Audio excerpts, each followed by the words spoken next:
చేసే పని దానికి తగ్గ గుర్తింపు వచ్చినప్పుడే దాని వాల్యూ మరింత పెరుగుతుందంటారు.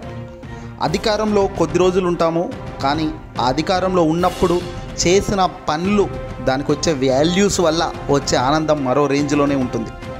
తాజాగా ఆంధ్రప్రదేశ్లో కూటమి అధికారంలోకి వచ్చింది.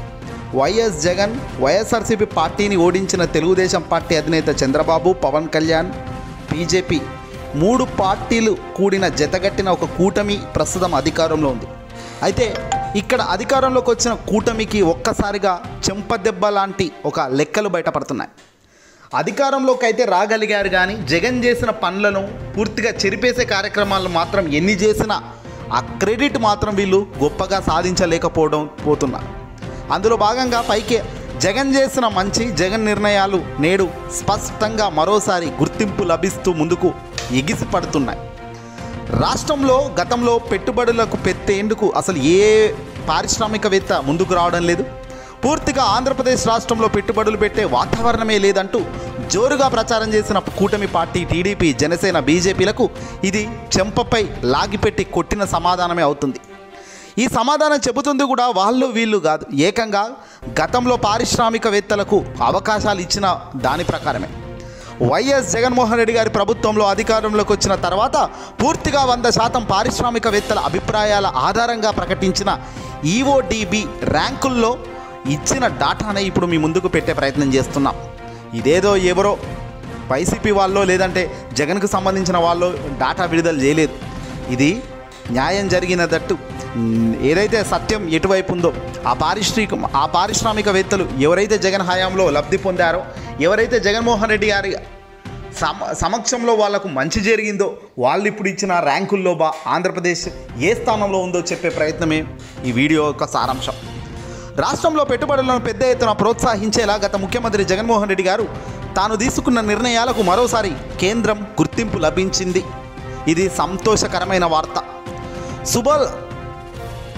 సులభతర వాణిజ్య ర్యాంకులు అంటే ఈఓడిబి 2022 ర్యాంకుల కోసం కేంద్ర వాణిజ్య మంత్రిత్వ శాఖ రూపొందించిన వ్యాపార సంస్కరణల కార్యాచరణ ప్రణాళిక 2022 అమల్లో ఆంధ్రప్రదేశ్ 2వ స్థానంలో నిలవడం గొప్ప విషయం. గుజరాత్, తమిళనాడు, తెలంగాణ, కర్ణాటక వంటి రాష్ట్రాల కంటే ఈ విషయంలో ఏకంగా ఆంధ్రప్రదేశ్ ముందంజలో నిలబడింది. ఇదే విషయాన్ని కేంద్ర వాణిజ్య శాఖ మంత్రి పీయూష్ గోయల్ గారు 2 రోజుల క్రితం న్యూఢిల్లీలో జరిగిన ఒక కార్యక్రమంలో ఆయనే స్వయంగా ప్రకటించారు. ఈ సందర్భంగా పీయూష్ గోయల్ ఆంధ్రప్రదేశ్ అమలవుతున్న పారిశ్రామిక సంస్కరణలను ప్రశంసిస్తూ ఆంధ్రప్రదేశ్ పనితీరు బేస్ అని స్పష్టం చేశారు. ఆయన శభాష్ అన్నది జగన్మోహన్ రెడ్డి గారు గతంలో 2022లో తాను తీసుకున్న పారిశ్రామికవేత్తల యొక్క నిర్ణయాల వైపు అడుగులు వేసేందుకు తాను చేసిన కార్యాచరణ అద్భుతం అన్నారు. 2022 ర్యాంకుల కోసం మొత్తం 25 రంగాల్లో పరిశ్రమలకు సంబంధించిన 15 రంగాలు, అలాగే పౌర సేవలకు సంబంధించిన 10 రంగాలు, మొత్తం 352 సంస్కరణలు అమలు చేయాల్సి ఉంది. ఈ సంస్కరణలు అమలు చేసినట్లు 17 రాష్ట్రాలు కేంద్రానికి ధృవీకరణ పత్రాలు ఇవ్వగా అందులో కేరళ మొదటి స్థానంలో నిలిచింది. ఆ తర్వాత స్థానంలో ఆంధ్రప్రదేశ్ రాష్ట్రం నిలవగా ఆ తర్వాత గుజరాత్, రాజస్థాన్, త్రిపుర ఉన్నాయి. తెలంగాణ రాష్ట్రం, మన పక్క రాష్ట్రం, చివరి స్థానం నుంచి 2వ స్థానంలో నిలిచింది. చివరి నుంచి 2వ స్థానం. ఆంధ్రప్రదేశ్ మాత్రం ఇక్కడ నెంబర్ 2 ప్లేస్. అంటే మొదటి నుంచి చూస్తే మొదట కేరళ, ఆ తర్వాత ఆంధ్రప్రదేశ్. ఈ సంస్కరణలు అమలు చేసిన తర్వాత వీటిని వినియోగించుకున్న వారిని ర్యాండమ్గా సర్వే చేసి వారిచ్చిన స్పందన ఆధారంగా ర్యాంకులను ప్రకటించారు. 2022 సంవత్సరానికి సంబంధించి ఈఓడిబి ర్యాంకులకు ఇంకా అధికారికంగా ప్రకటించాల్సి ఉంది. రాష్ట్రం నుంచి పారిశ్రామికవేత్తలు పారిపోతున్నారు. జగన్ను చూసి వణికిపోతున్నారు. జగన్ శ్రీలంకను, రాష్ట్రం మొత్తం శ్రీలంక చేశాడు, ఎవడు డబ్బులు పెట్టేందుకు ముందుకు రాడు అంటూ పిచ్చిగా వాగిన వాళ్లకు ఏది పెట్టి కొట్టుకోవాలో తెలిసే పరిస్థితి లేదు. ఇప్పుడు అధికారంలోకి ఆంధ్రప్రదేశ్ ముఖ్యమంత్రిగా జగన్మోహన్ రెడ్డి గారి ప్రభుత్వం ఎప్పుడైతే అధికారంలోకి వచ్చిందో 100% పారిశ్రామికవేత్తల అభిప్రాయాల ఆధారంగా ప్రకటించిన ఈఓడిబి ర్యాంకుల్లో వరుసగా 3వ సంవత్సరంలో సైతం మొదటి స్థానంలో నిలవడమే కాకుండా ఇప్పుడు సంస్కరణలు అమలు విషయంలో 2వ స్థానంలో నిలవడమే దీనికి జగన్ నిర్ణయాలు నిదర్శనం అంటున్నారు నిపుణులు. సులభతర వాణిజ్యం కోసం ఏపీ 1 పేరిట సింగిల్ విండో విధానం ఏర్పాటు చేయడమే కాకుండా పారిశ్రామికవేత్తలను చెయ్యి పట్టుకొని నడిపించారు అని కూడా వీళ్ళు చెప్తున్నారు.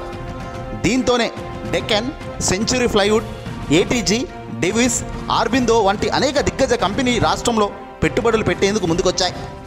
గత ప్రభుత్వ విధానం వల్ల విద్యుత్ రంగాల్లో బ్రాండ్ ఏపీ విలువ భారీగా పెరిగింది. తెలుగుదేశం పార్టీ పూర్తిగా కుప్పకూలిన కొన్ని సంస్కరణలను జగన్ తీసుకొచ్చిన విధానానికి అందరూ కంపెనీలు హ్యాట్స్ ఆఫ్ చెప్పారు.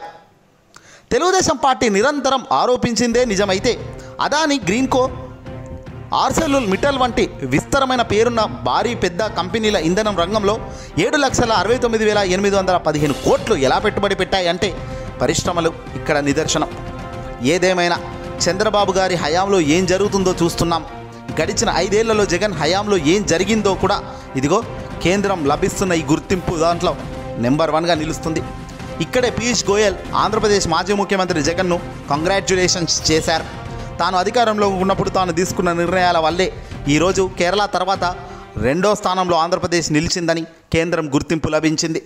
మనం అధికారంలో ఉన్నా లేకున్నా, మనం పదవిలో ఉన్నా లేకున్నా మన మాట ఇదిగో ఇలాంటి విజయాలకు దోహదపడుతున్నప్పుడు వచ్చే ఆనందం అంతా ఇంత కాదు కదా అంటున్నారు వైసీపీ నాయకులు.